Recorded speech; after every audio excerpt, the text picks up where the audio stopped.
So in this lesson, we're going to look at hypothesis testing. So what is a hypothesis in terms of statistics?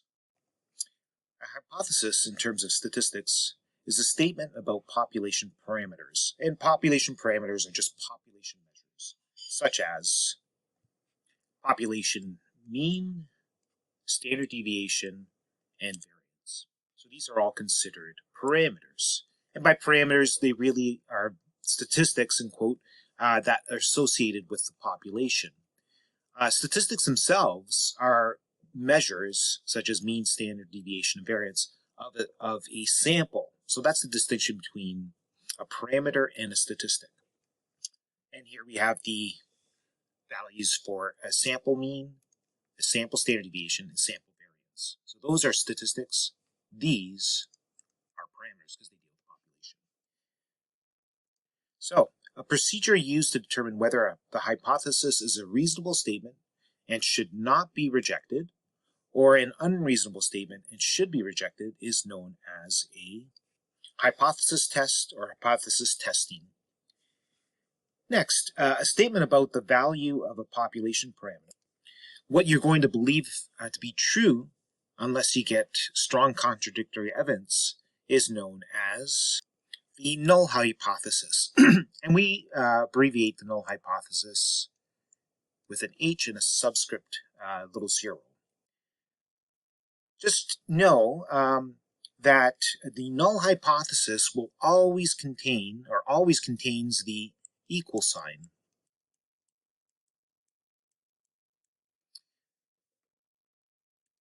Now, depending on the scenario, we can have an equal sign in the form of just a plain equal sign.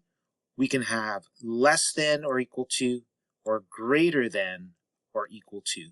But just know that our null hypothesis will always have the inclusion of the equal sign. A statement that is accepted if the null hypothesis is rejected. If we reject our null hypothesis, and you'll see what we're talking about, if we reject the null hypothesis, this is known as the alternative hypothesis. And we denote the alternative hypothesis with an H and a little 1 underneath it. Next, we are interested in various scenarios. And first of all, a one-tail situation, one-tail, is when the alternative hypothesis shows direction or states direction.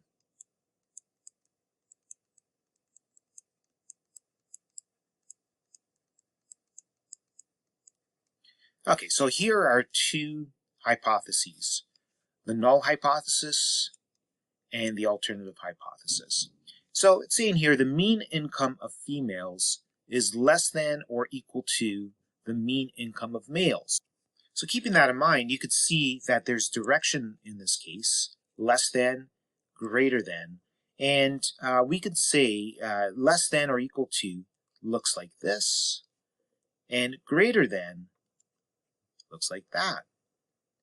So what's important here is that this actually indicates the direction that our tail is going to be found.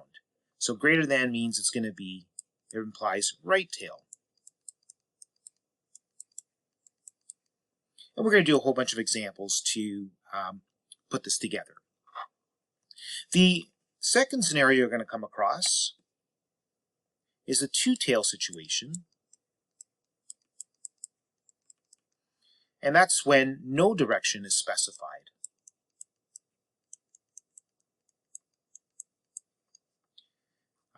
In the alternative hypothesis. Okay, so in this case, we have the null hypothesis. It says the mean income of females is equal to the mean income of males. So you can see that is really telling us that is strictly equal. And the mean income of females is not equal to. Once again, the null hypothesis has our equal sign, and the alternative does not have the equal sign. So that's the pattern. Remember, null contains the equal sign, the alternative does not. In this case, there is no direction. There's no greater than, less than. that's indicated, so we end up with a two-tail situation. And I'll explain what the two-tail versus one-tail actually means as we move along. Now here are two examples. I'm going to ask that you write the null hypothesis and the alternative hypothesis for the following, and then we can compare notes. Pause the video. Now, I gave a little bit of a hint saying that this is a two-tail scenario because there is no direction given. The mean pulse rate is, so that's telling us equal, is 82 beats per minute. So our first hypothesis, the null hypothesis, is that the mean equals 82, and you could put beats per minute. And that means the alternative is the opposite. Well, if the null hypothesis equals, the opposite of this means it does not equal 82 beats per minute. In the second example, it says the mean life expectancy is to increase from 36 days. So in this case here, we end up with the following. It says the mean life expectancy is to increase from 36 days, so it's strictly greater than 36 days. No direction, no equality was given. So since there's no equality given, that means that we have the mean greater than 36 as the alternative, and the mean is less than or equal to 36 as the null hypothesis. Once again, this tells us the direction.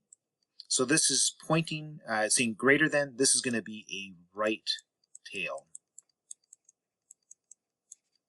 test. We'll do many examples to make sure that we have these two put together, because once we have this established, we can draw a picture and problem solve accordingly. Now, I want to draw your attention to this analogy,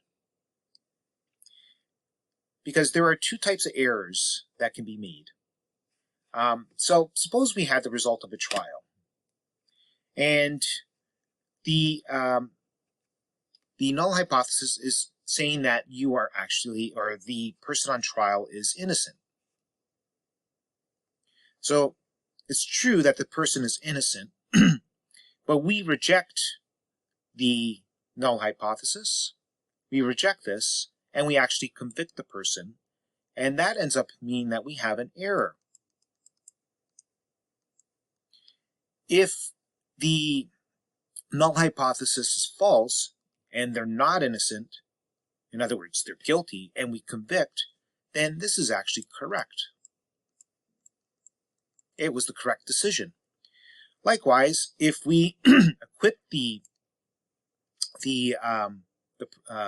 person on trial and they're innocent, that was the correct decision. But if we acquit when they are not innocent but guilty, we made another error here. So there's two types of errors. So in this case here, this error that we made was that we rejected the null hypothesis when it was actually, it should have been accepted or not rejected. So this is known as a type 1 error.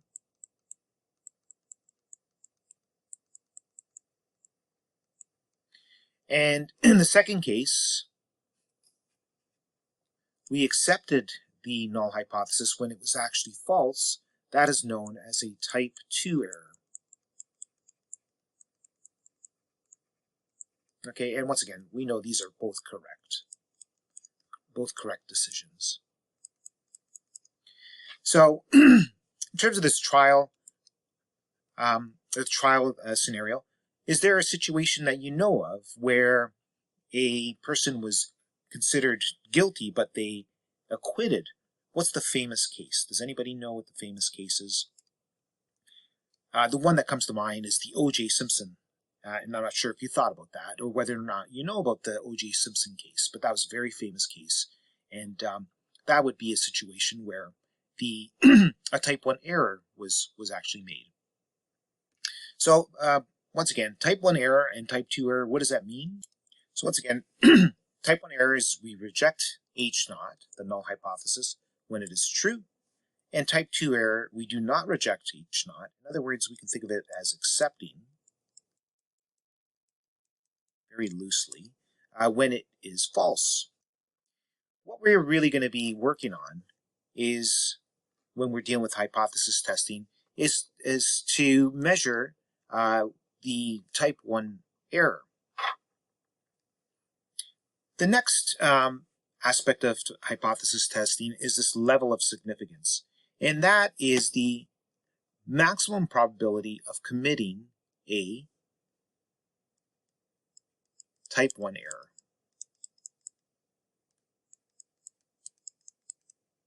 Okay, so when we're talking about the level of significance, we're saying what's the probability that we rejected H naught when we should not have rejected it. In other words, it was true. Now, when it comes to doing a hypothesis testing question, there are 5 cases, or 5 steps that we have to go through. First is we state the hypotheses, so H naught and H1.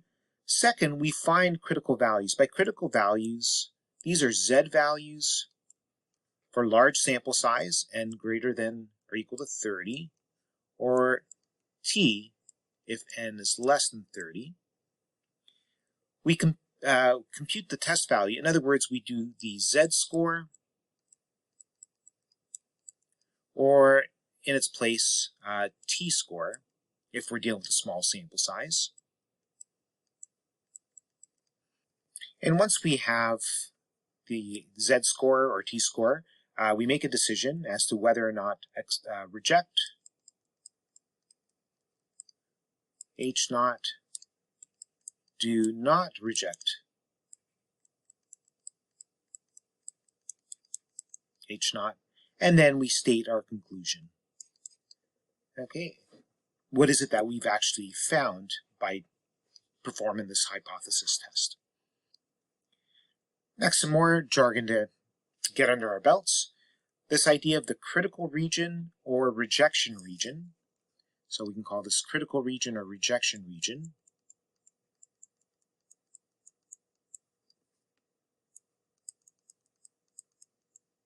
Okay, critical region, rejection region. That's the area that indicates to reject the null hypothesis.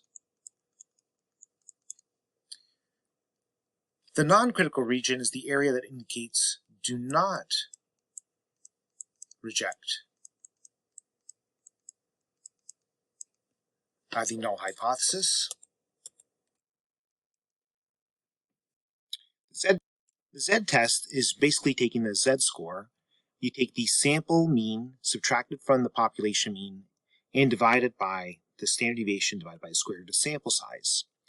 So this is the value we're going to then plot in the normal curve, and then we determine whether or not it's in the critical region or non-critical region. Now, what does that really mean? Well, here we have a two-tailed and one-tailed situation. Let me draw those out. In the case of a two-tailed, we have the two tails, and then we end up with these critical values. And if our Z-score ends up in either the tails, we reject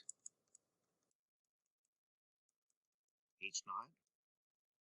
And if it ends up in the middle, we do not reject H naught. So this is the non-critical region, critical region, critical region.